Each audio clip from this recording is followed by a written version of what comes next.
Venezuela کے گرفتار صدر اور اہلیہ نے امریکی الزامات رد کر دیے۔ نکولس مادورو کا نیو یارک کی عدالت میں صحت جرم سے انکار۔ فرد جرم میں منشیات کی اسمگلنگ، دہشت گردی کی سازش، ہتھیاروں اور تباکن آلات کی ملکیت کے الزامات شامل۔ مادورو نے عدالت میں کہا کہ وہ مغوی صدر ہیں۔ عدالت کا مادورو کو 17 مارچ کو دوبارہ پیش کرنے کا حکم۔ دونوں کو دوبارہ بروکلین جیل بھیج دیا گیا۔ سماعت کے دوران عدالت کے باہر شہریوں کا احتجاج، مادورو کی رہائی کا مطالبہ۔ وینزویلا میں امریکی فوجی کارروائی، یو این چارٹر کی خلاف ورزی قرار۔ امریکی حملے پر سلامتی کونسل کا ہنگامی اجلاس۔ سیکرٹری جنرل اقوام متحدہ کا وینزویلا کی صورتحال پر اظہار تشویش۔ کہا امریکہ نے وینزویلا میں عالمی قوانین کا احترام نہیں کیا۔ کسی ریاست کی سالمیت یا خود مختاری کے خلاف طاقت کے استعمال پر پابندی ہے۔ ریاستوں کی خود مختاری، علاقائی استحکام کے اصولوں کا احترام لازم ہے۔ وینزویلا میں عدم استحکام پھیلنے اور خطے کے متاثر ہونے کا خدشہ ہے۔ چینی نمائندے کی امریکی کارروائی کی مذمت۔ کہا امریکہ نے وینزویلا کے صدر کو زبردستی گرفتار کیا۔ امریکہ کو وینزویلا کا انتظام نہیں سنبھالنا چاہیے۔ روسی نمائندے نے صدر مادورو اور اہلیہ کی رہائی کا مطالبہ کر دیا۔ بولے وینزویلا میں امریکی کارروائی عالمی قوانین کی خلاف ورزی ہے۔ امریکی نمائندے نے کہا صدر وینزویلا اور ان کی اہلیہ پر سنگین الزامات ہیں۔ وینزویلا کی صورتحال کئی سال سے خطے کے لیے خطرہ تھی۔ پاکستان کا وینزویلا کی صورتحال پر گہری تشویش کا اظہار۔ وینزویلا میں کارروائیوں کو عالمی امن کے لیے خطرہ قرار دے دیا۔ پاکستان کے قائم مقام مستقل مندوب عثمان جدون نے سلامتی کونسل اجلاس سے خطاب میں کہا دنیا پہلے ہی متعدد بحرانوں کا شکار ہے۔ بڑھتی ہوئی کشیدگی عالمی امن کے لیے نئے خطرات کو جنم دے سکتی ہے۔ سیاسی اختلافات کا واحد حل مکالمہ اور سفارتکاری ہے۔ وینزویلا میں امریکی فوج دوبارہ بھیجنے کے لیے قانون سازی کی ضرورت نہیں ہوگی۔ امریکہ وینزویلا کے ساتھ حالت جنگ میں نہیں۔ ہماری جنگ منشیات کے عادی افراد کے خلاف ہے۔ صدر ڈونلڈ ٹرمپ کہتے ہیں کہ وینزویلا میں اگلے 30 دنوں کے دوران نئے الیکشن نہیں ہوں گے۔ ڈیلسی روڈریگز امریکی حکام کے ساتھ رابطے میں ہیں۔ انرجی سیکٹر کی بحالی میں وینزویلا کی تیل کمپنیز کی مدد کر سکتے ہیں۔ 18 ماہ سے کم وقت میں انرجی سیکٹر کی بحالی ہو سکتی ہے۔ ڈیلسی روڈریگز نے قائم مقام صدر وینزویلا کی حیثیت سے حلف اٹھا لیا۔ امریکہ کو مل کر کام کرنے کی دعوت۔ کہا وینزویلا بیرونی خطرات کے بغیر رہنا چاہتا ہے۔ خطہ جنگ نہیں، امن اور ڈائیلاگ کا حقدار ہے۔ یہی صدر نکولس کا پیغام رہا ہے۔ نکولس مادورو کے بیٹے کا قائم مقام صدر کی غیر مشروط حمایت کا اعلان۔ گرین لینڈ پر قبضے کی امریکی دھمکی مسترد۔ وزیر اعظم گرین لینڈ نے کہا گرین لینڈ کا وینزویلا سے موازنہ نہیں کیا جا سکتا۔ امید ہے امریکہ کے ساتھ تعلقات بہتر ہو جائیں گے۔ اس مقام پر نہیں پہنچے جو سوچیں کہ ہمارے ملک پر راتوں رات قبضہ ہو سکتا ہے۔ برطانوی وزیر اعظم کیئر سٹارمر بولے گرین لینڈ کے مستقبل کا فیصلہ عوام کریں گے۔ فیصلے کا حق ڈنمارک کے حکمرانوں کو ہے۔ برطانیہ ڈنمارک کے ساتھ کھڑا ہے۔ گرین لینڈ پر ڈنمارک کا موقف درست قرار دے دیا۔ سوئٹزرلینڈ کا وینزویلا کے صدر نکولس مادورو کے اثاثے منجمد کرنے کا اعلان۔ سوئس حکام کا کہنا ہے کہ صدر مادورو کے اثاثے 4 سال تک منجمد رہیں گے۔ اثاثے غیر قانونی ثابت ہوئے تو انہیں وینزویلا کے عوام کے لیے استعمال کیا جائے گا۔ سوئٹزرلینڈ نے 2018 سے وینزویلا پر سفری پابندیاں عائد کر رکھی ہیں۔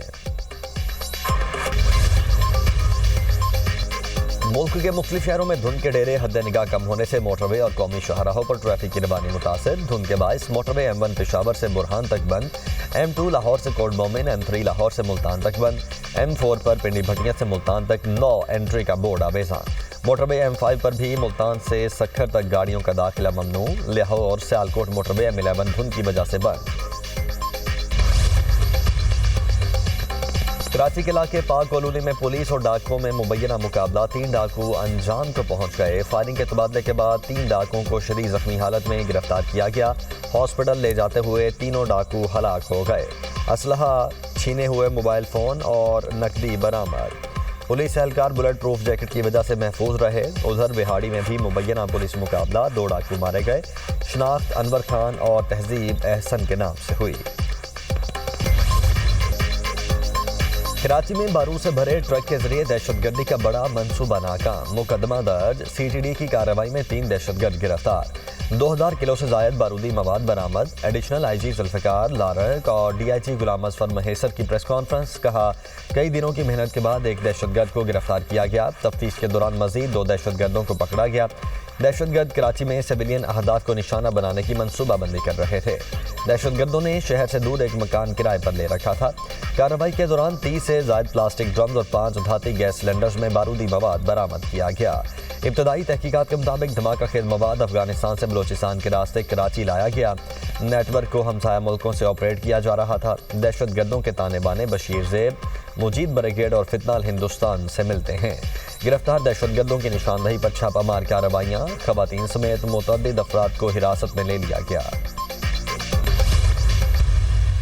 مافیا ٹینکر 3035 کے چکر میں اپنے خرچے کے چکر کے اندر دیکھو معصوم کی جان تو نہیں آئے گی، ٹینکر جانے میں وہ واپس ہی آ جائے گا، بندہ بھی آ جائے گا، میرا بیٹا نہیں آئے گا۔ اب کون انصاف دے گا؟ پیسے لے کے چھوڑ دے گی۔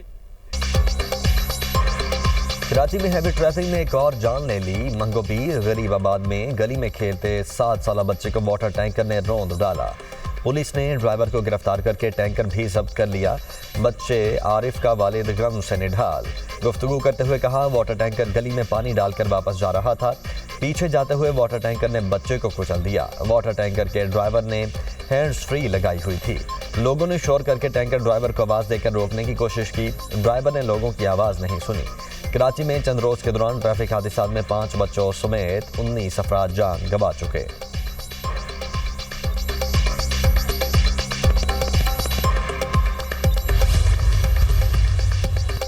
وزیراعظم سے اسپیکر قومی اسمبلی سردار ریاض صادق کی ملاقات، پارلیمانی امور اور اسپیکر کے حالیہ دورہ بنگلہ دیش پر تبادلہ خیال۔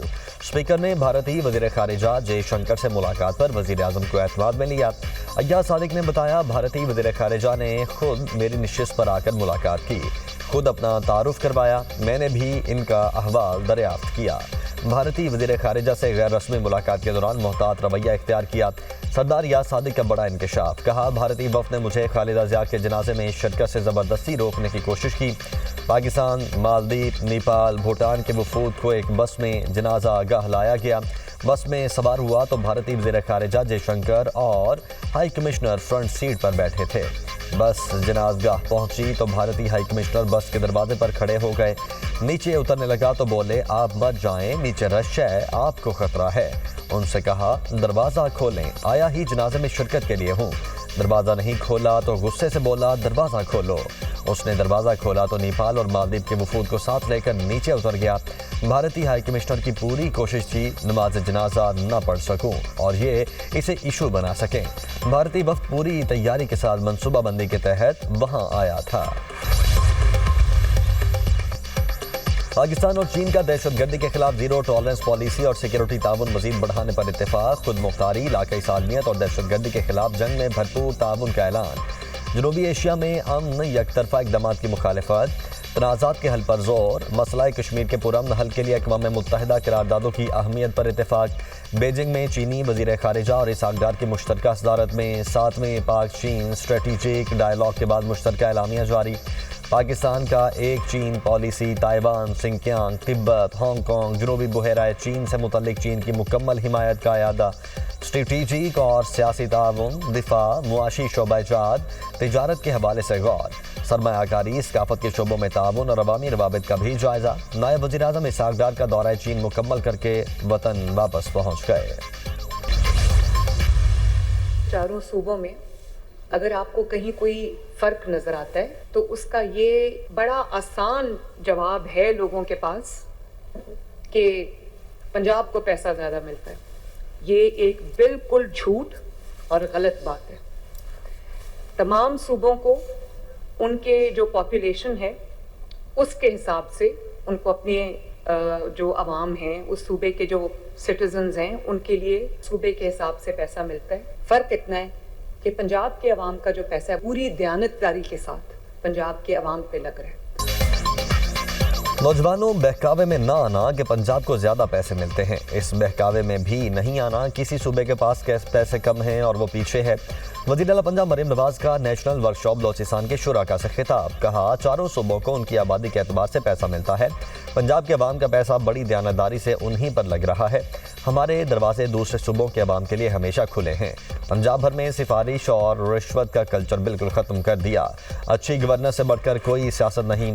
فنڈز کے استعمال میں شفافیت یقینی بنائی، جرائم کے خاتمے کے لیے خصوصی اقدامات کیے، نتائج آپ کے سامنے ہیں۔ نو مسلم بھارتی خاتون نور حسین سربجیت کور کو بھارت واپس بھیجنے کا فیصلہ۔ نور حسین کو آج واہگہ بارڈر کے ذریعے ڈیپورٹ کیا جائے گا۔ 48 سالہ سربجیت کور 4 نومبر 2025 کو یاتری ویزے پر پاکستان آئی تھیں۔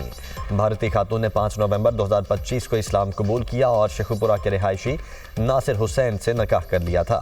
پاکستان سکھ گرودوارہ پربندھک کمیٹی کے سابق سربراہ سردار مہندر پال سنگھ نے بھارتی خاتون کو ڈیپورٹ کرنے کے لیے لاہور ہائی کورٹ میں درخواست دی تھی۔ نور حسین اور ان کے شوہر ناصر حسین کو 2 روز قبل ننکانہ صاحب سے گرفتار کیا گیا تھا۔ غزہ میں خستہ حال عمارت گرنے سے 2 فلسطینی جاں بحق، سردی کے باعث مظلوم فلسطینیوں کی مشکلات بڑھ گئیں، خیموں میں زندگی گزارنا مشکل ہو گیا۔ صہیونی فوج کے چھاپے، صحافی سمیت درجنوں افراد زیر حراست۔ یوکرین کے صدر زیلنسکی نے کینیڈا کی سابق نائب وزیر اعظم کرسٹیا فری لینڈ کو اقتصادی ترقی کی مشیر مقرر کر دیا۔ سوشل میڈیا پر بیان میں صدر زیلنسکی نے کہا، سرمایہ کاری لانے کے تجربے پر کرسٹیا فری لینڈ کا انتخاب کیا۔ یوکرین اندرونی استحکام اور دفاعی مضبوطی پر توجہ دے رہا ہے۔ صدر زیلنسکی نے سیکیورٹی سروس کے سربراہ جنرل واسیل مالیوف کو بھی عہدے سے ہٹا دیا۔ ایوہین کمارا سیکیورٹی سروس کے قائم مقام سربراہ مقرر۔